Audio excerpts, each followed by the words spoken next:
हाय, क्या आप एक स्टूडेंट हैं and you are pursuing your BSc and you want to do your MSc from a prestigious institution like IIT, IISc or IISER, then you need to give the IIT JAM exam. My name is Harshita and I have done my MSc in chemistry from IIT Bombay, and in this video I am going to be telling you everything that you need to know about IIT JAM exam, which is your gateway to an MSc in IIT. So let's get the video started. So let's start with some basic information about IIT JAM. So JAM stands for Joint Admission Test for Masters. और ये exam देने के बाद आपको कौन कौन से courses में एडमिशन मिल सकता है. You can gate an admission in 2-year MSc, जो मोस्ट फेमस कोर्स है MSc जिसे हम बोलते हैं. MSc M.Tech dual degree, joint MSc PhD, integrated PhD and so on, depending upon कि कौन से कॉलेज में कौन सा कोर्स अवेलेबल है.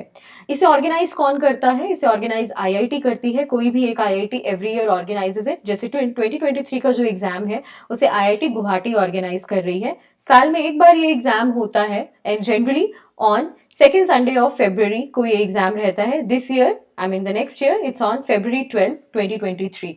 So this is some basic information. Now let's move to the admitting institute. So which IITs? तो IITs इसका जो रिजल्ट होती है वो डायरेक्टली कंसीडर करती है. मींस आपको ये एग्जाम देना है, एक पर्टिकुलर रैंक लानी है और डायरेक्ट एडमिशन. कोई इंटरव्यू या कुछ भी नहीं रहता है, सिर्फ एक बेसिक काउंसलिंग होती है. That's all. And there are total 21 IITs, जिसमें टोटल 3000 सीट्स हैं अप्रॉक्सीमेटली MSc के लिए, जो कि फिल होती है थ्रू IIT JAM एग्जामिनेशन. और ना कि सिर्फ IITs बल्कि जो इंस्टीट्यूशंस हैं जैसे IISc, JNCSR, IISER, IIPE, ये सब इंस्टीट्यूशंस भी जैम के स्कोर को ही कंसीडर करते हैं एडमिशन के लिए. हाउएवर इन इंस्टीट्यूशंस में जनरली क्या होता है कि एक आफ्टर द एग्जाम के बाद आपका there is an interview as well. तो जनरली एग्जाम के बाद इंटरव्यू रहता है to get into these institutions.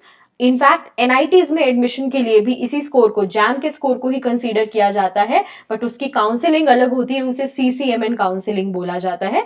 I will talk more about these in my upcoming videos. But basically आपको ये पता होना चाहिए कि IITs, NITs और ये सारे जो रिजल्ट, ये सब इंस्टीट्यूट्स हैं, NITs, ये सब जैम के स्कोर के थ्रू ही आपको एडमिशन देते हैं. नेक्स्ट हम बात करते हैं कि कौन कौन से ऐसे टेस्ट पेपर्स हैं जिसमें ये एग्जाम कंडक्ट किया जाता है. तो ये जो एग्जाम है ये biotech, geology, chemistry, maths, economics, physics, statistics, 7 different papers में कंडक्ट किया जाता है, डिपेंडिंग अपॉन कि आपको अपनी MSc किस पर्टिकुलर सब्जेक्ट में करनी है और आप कौन से सब्जेक्ट के लिए एलिजिबल हो, आप एग्जाम दे सकते हो. सो टोटल 7 डिफरेंट सब्जेक्ट्स में ये कंडक्ट किया जाता है. I give the exam in chemistry because मैंने अपना जो BSc है वो BSc केमिस्ट्री किया है, तो naturally I thought of going ahead with the MSc in chemistry. Now the next thing is कि ये एग्जाम के बारे में कुछ जनरल इन्फॉर्मेशन के बारे में बात करते हैं. सो ये जो एग्जाम होता है ऑनलाइन होता है, मतलब ये ऑनलाइन कंडक्ट किया जाता है. इनफैक्ट इसका रजिस्ट्रेशन भी ऑनलाइन ही होता है. Generally in the month of अगस्त और सितंबर के मंथ के अराउंड इसके रजिस्ट्रेशन होते हैं हर साल. तो मतलब अगर आपको 24 का एग्जाम देना है तो अगस्त सितंबर के अराउंड इसके रजिस्ट्रेशन ओपन होते हैं. 3 आवर्स का एग्जाम होता है और 100 मार्क्स का होता है. तो आप कोई भी पेपर दे रहे हो, कोई भी सब्जेक्ट में दे रहे हो, ये इन्फॉर्मेशन कॉमन रहेगी. और टोटल 60 क्वेश्चंस आते हैं. अगर मैं बात करूं लेआउट की, तो क्वेश्चंस का लेआउट कैसा होता है, तो सेक्शन A जो होता है उसमें MCQs होते हैं और 30 क्वेश्चंस होते हैं. सेक्शन B में MSQs होते हैं और 10 क्वेश्चंस होते हैं. सेक्शन C में न्यूमेरिकल आंसर टाइप क्वेश्चंस होते हैं और 20 क्वेश्चंस होते हैं.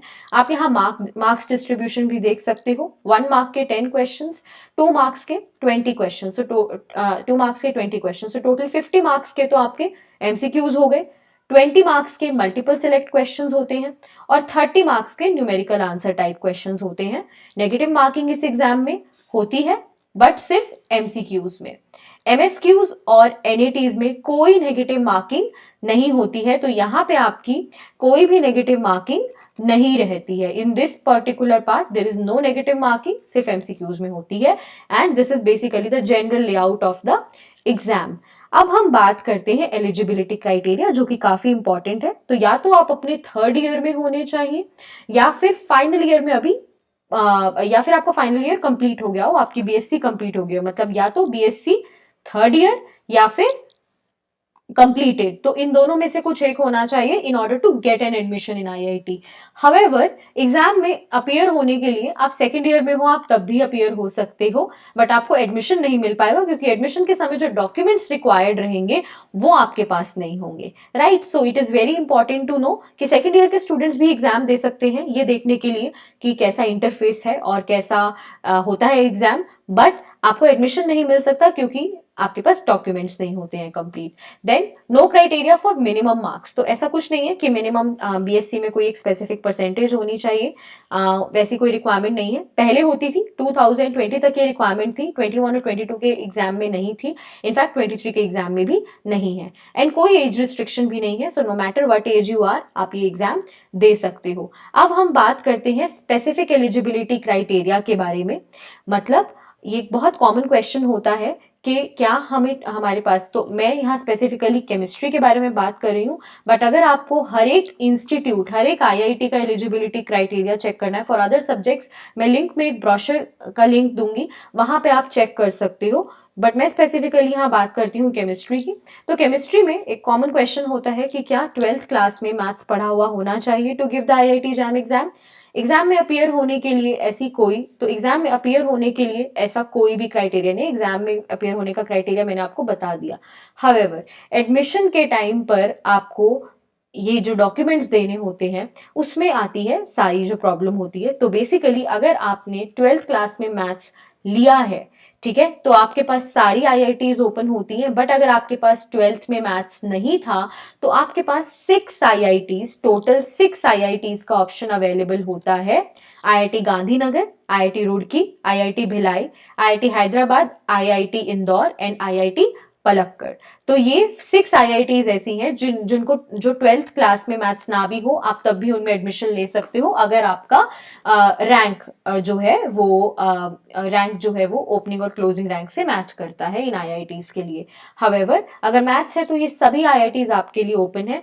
ऐसे ही बैचलर्स डिग्री में जो क्राइटेरिया है वो जनरली ऑलमोस्ट सारी आईआईटीज का यही है कि आपको 6 सेमेस्टर्स में, यानी कि तीनों के तीनों साल आपको क्या पढ़ा होना चाहिए, केमिस्ट्री पढ़ी होनी चाहिए। बट अगर आपने केमिस्ट्री नहीं भी पढ़ी है सभी सेमेस्टर्स में, तो भी आप एमएससी इन केमिस्ट्री कर सकते हो आईआईटी गांधीनगर से। तो IIT Gandhinagar is the only IIT जहां पे बीएससी में केमिस्ट्री ना भी पढ़ी हो तब भी आप आगे कर सकते हो अपनी MSc, but for rest of the IITs you need chemistry in 6 semesters, okay. और ऐसे ही जो जॉइंट प्रोग्राम्स हैं, जॉइंट एमएससी पीएचडी प्रोग्राम्स हैं, इनके भी यहाँ पे क्राइटेरिया आपकी स्क्रीन पर है, आप देख सकते हो। और ये सारे क्राइटेरिया आपके all these criteria are going to be there in your in the brochure also, जो जिसका लिंक मैं डिस्क्रिप्शन में दूंगी। नेक्स्ट, सिलेबस, तो हर सब्जेक्ट का अपना सिलेबस होता है, और डिटेल सिलेबस हर एक सब्जेक्ट का जानने के लिए आप डिस्क्रिप्शन बॉक्स चेक कर सकते हो।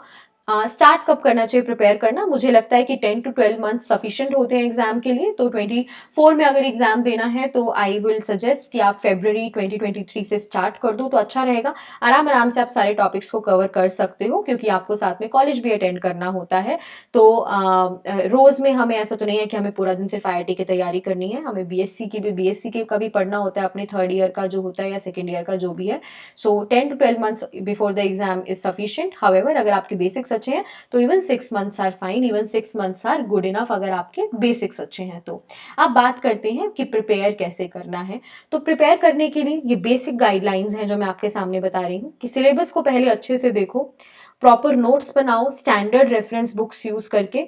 कौन सी बुक्स पढ़नी चाहिए उसके लिए जस्ट सब चैनल को सब्सक्राइब कर लेना। I am going to come up with a video जहाँ पे मैं आपको हर एक टॉपिक के लिए बुक्स बताऊंगी कि कौन सी बुक से पढ़ना चाहिए।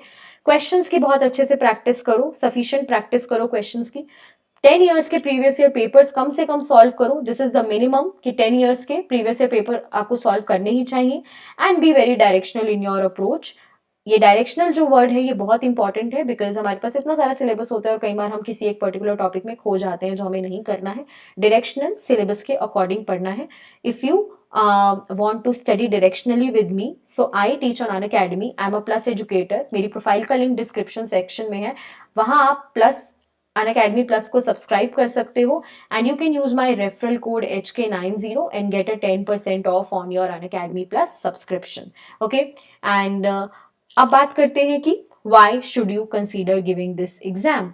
तो आया एमएससी तो डीयू में भी होती है या बीएचयू में भी होती है, वो भी अच्छी यूनिवर्सिटीज़ हैं। फिर आईआईटी जैम, मतलब आईआईटी से मास्टर्स करने में ऐसा क्या होता है।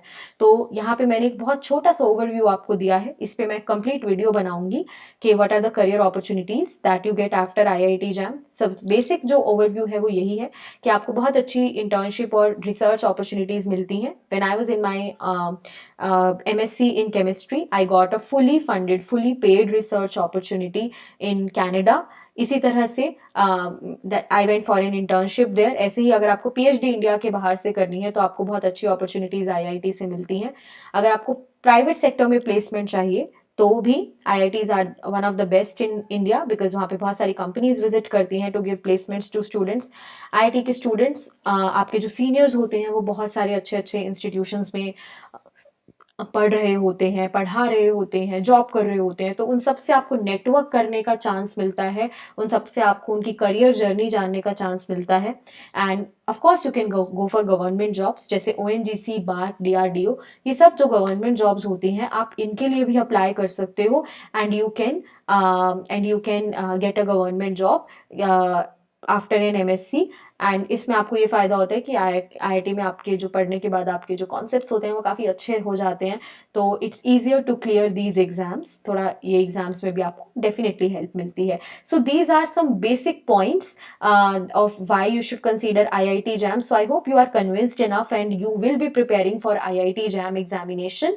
And I will be coming up more with more videos on books and on career opportunities and other things related to the examination. So make sure that you subscribe the channel and you like the video and you share it amongst your friends. And I will see you in another video very soon. Also let me know in the comments that which videos would you like to see on my channel. Thank you so much and I'll see you very soon.